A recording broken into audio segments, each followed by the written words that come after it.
গ্রাম বাংলার রূপের কোনো শেষ হয় না। প্রতিনিয়ত নতুন সাজে সেজে ওঠে এই বাংলার প্রতিটি গ্রাম। সেজে ওঠে তার নিজ নিজ প্রাকৃতিক সৌন্দর্য বুকে করে। আসসালামু আলাইকুম দর্শক বন্ধুরা, খুলনা জেলার ডুমুরিয়া উপজেলার সেনপাড়া গ্রাম থেকে আপনাদেরকে স্বাগতম। প্রথমেই আসি সেনপাড়া গ্রামীণ পরিবেশের মনোমুগ্ধকর সৌন্দর্যের প্রসঙ্গে। এই গ্রামের সৌন্দর্য দেখে অবশ্যই আপনারা নিজ নিজ গ্রামের অনুভূতি ও মাতৃভূমির স্নিগ্ধ ছোঁয়া পাবেন।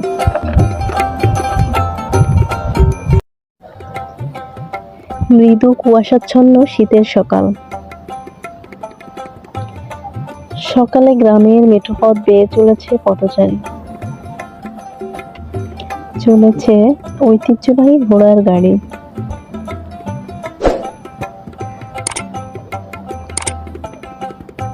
ব্যবসায়িক পর্যায়ে বাংলাদেশে ঘোড়ার গাড়ির প্রচলন আজকাল নেই বললেই চলে,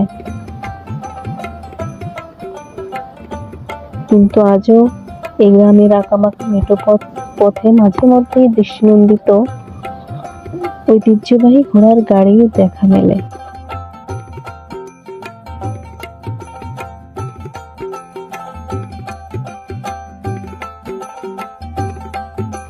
সূর্য উদিত হওয়ার প্রায় সাথে সাথেই রোজকার কাজে ব্যস্ত হয়ে ওঠেন গ্রামবাসী।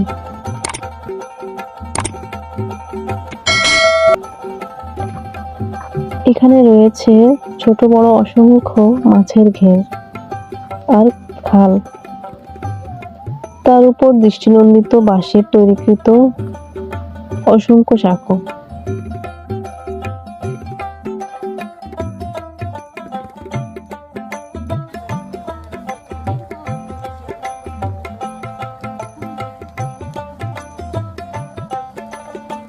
রাস্তার দুধারের বাগান, এমনকি বাড়ির আঙিনাতেও রয়েছে অগণিত খেজুর গাছ। এ গায়ের শীতকালীন খেজুর রস ও রস থেকে উৎপাদিত গুড় গ্রামের বাসিন্দাদের চাহিদা মেটাতে যথেষ্ট।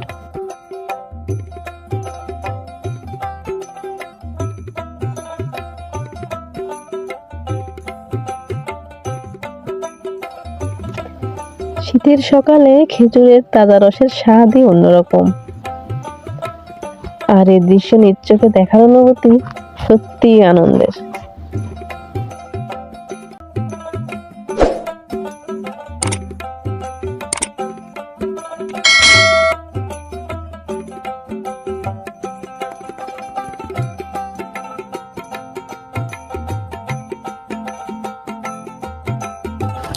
গ্রাম জুড়ে গৃহপালিত পশু পাখির লালন পালনের আধিক্য লক্ষ্য করা যায়। কেউ কেউ বা শখ করে পোষে বিভিন্ন প্রকারের কথা বলা পাখি।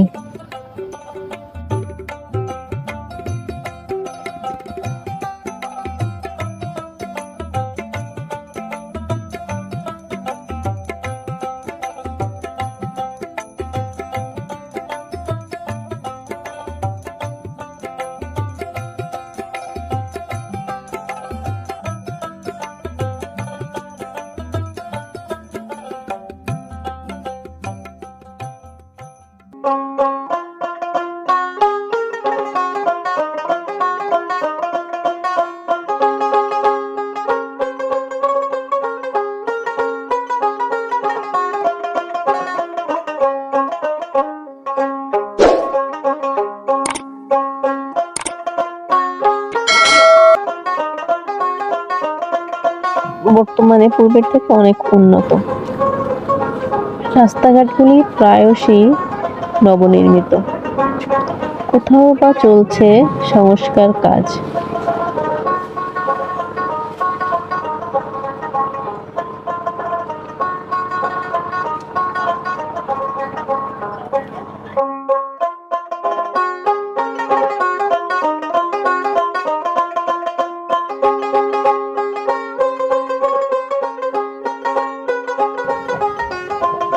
মাটি ও মায়ের সাথে যেন মিলেমিশে একাকার এ গায়ের যুব বৃদ্ধা ছেলে মেয়েগুলি। বাচ্চারা খেলাধুলায় অত্যন্ত পারদর্শী, বেশ ডানপিটে স্বভাবের, যেমন দুরন্ত তেমনি লেখাপড়ায়ও যথেষ্ট মনোযোগী।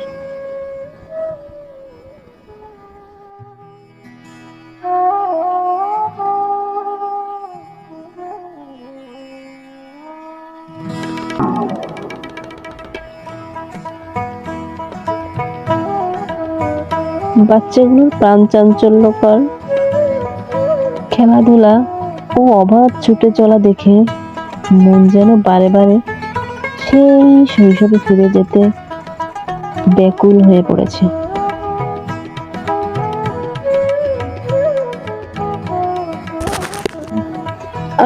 কতই না মধুর ছিল সেই সব দিনগুলি।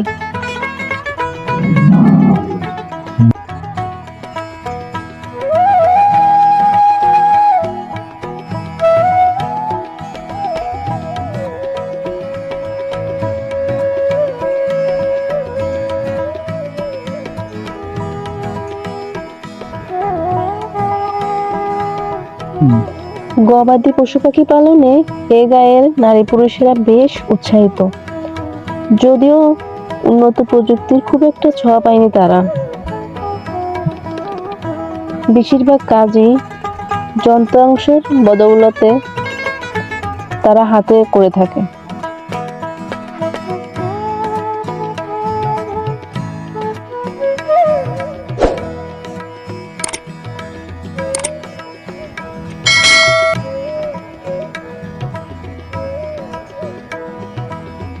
বাড়ির অন্যান্য সদস্যদের সাথে সাথে বাচ্চাদেরও রয়েছে পশু পাখির সঙ্গে অবাধ মেলামেশা।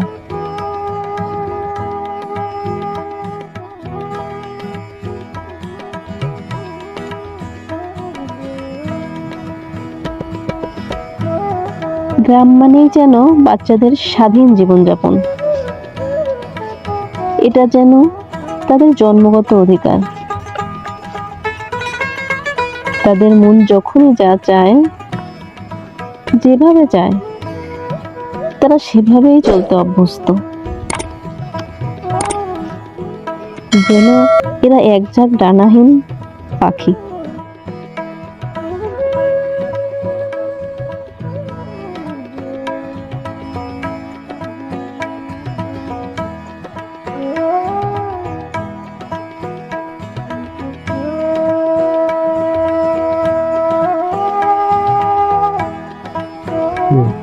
গ্রামের প্রায় প্রতিটি গৃহস্থ বাড়ির মহিলারা দেশি বিদেশি ও উন্নত জাতের হাঁস মুরগি পালন করেন।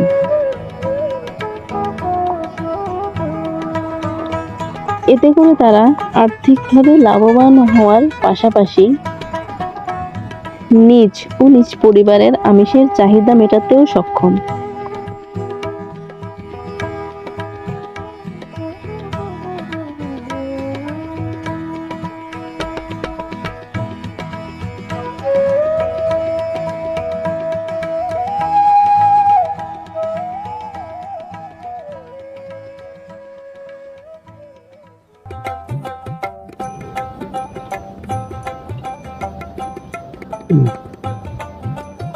এ গায়ের প্রায় 70% মানুষের জীবন ও জীবিকা কৃষি নির্ভর।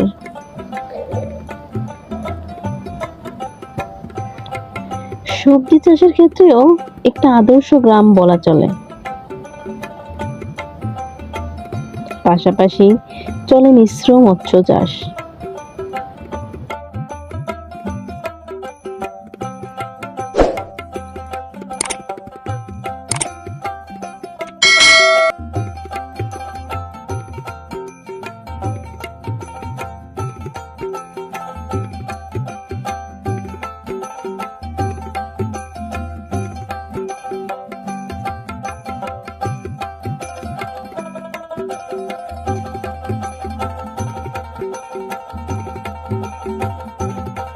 প্রশস্ত পাড়গুলোতে বিভিন্ন প্রকারের রবি শস্যের চাষ করা হয়।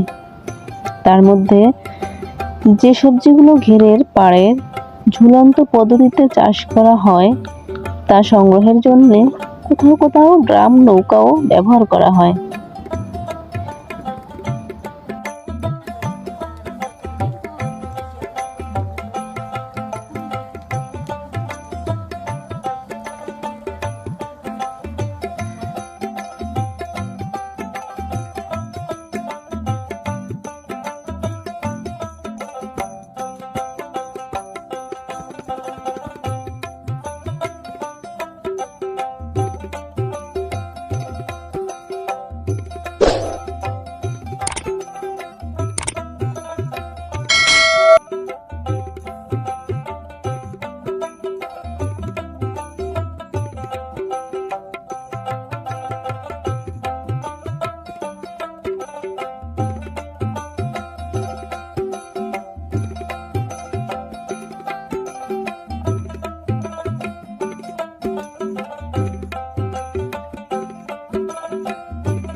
কেউ কেউ আবার গবাদি পশু লালন পালন ও চাষাবাদের সুবিধার্থে জমি বা বিলের কাছেই বেঁধেছে বাসা।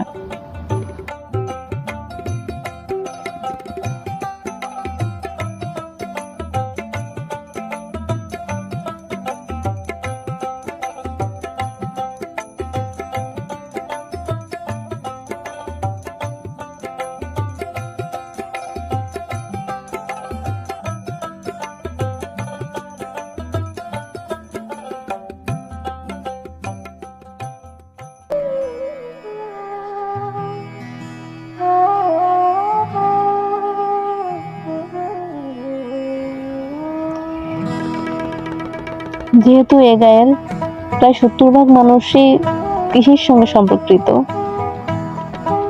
তো তারা অত্যন্ত পরিশ্রমী আর কৃষিকাজে দারুণ পারদর্শী। প্রায় 3 মৌসুম ধান চাষ করেন এ গাঁয়ের সাধারণ চাষিরা।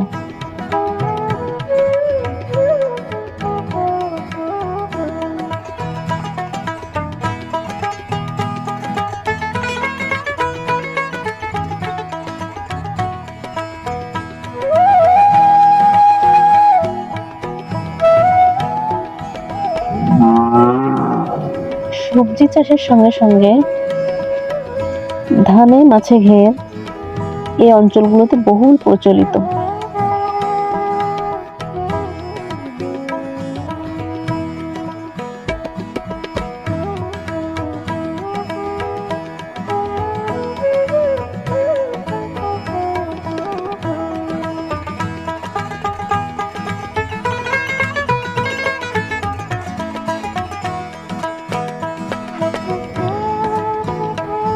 বাঙালি মানেই মাছে ভাতে উদরপূর্তি, দারুণ ভোজন বিলাসী। এই অঞ্চলের খাল বিল ঘেরগুলোর মাছ চাষের আধিক্য দেখলেই তো কিছুটা হলেও অবলোকন করা যায়।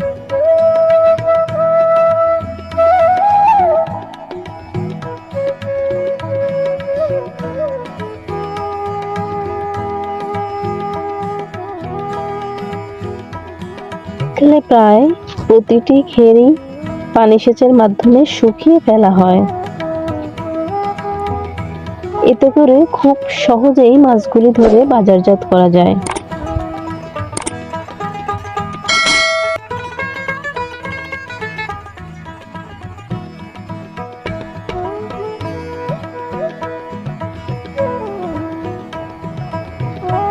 ঘেরগুলোতে বিভিন্ন প্রকারের কার্প জাতীয় মাছ, রুই, কাতলা, জাপানি পুঁটি, মৃগেল ও উন্নত জাতের তেলাপিয়া বাণিজ্যিকভাবে চাষ করা হয়।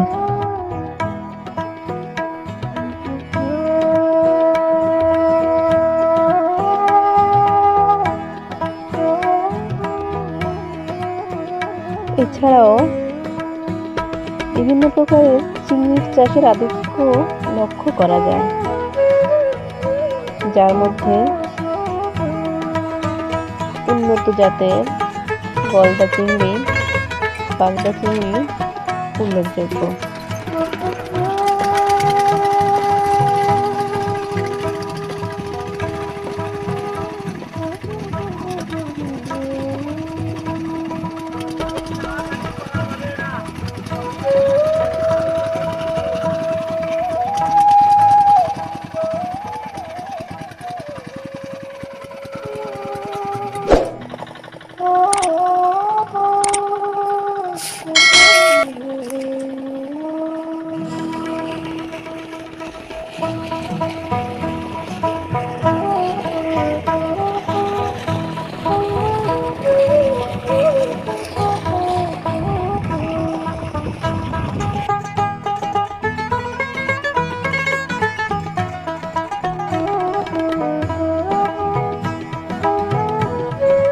মাছ ধরার সময় বড়দের সাথে সাথে ছোটরাও মাছ ধরার আনন্দ উপভোগ করতে ভুল করে না।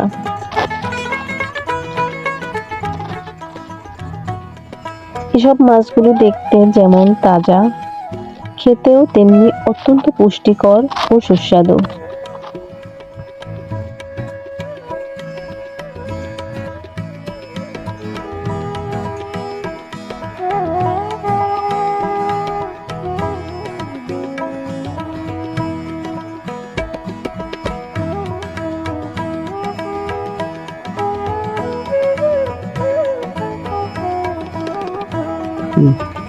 সৌন্দর্যমণ্ডিত গ্রামীণ পরিবেশের সৌন্দর্য দেখতে দেখতে কখন যেন শীতের সকাল পেরিয়ে দুপুর গড়িয়ে সন্ধ্যার গধূলি তার হাতছানিতে ডাকতে শুরু করেছে।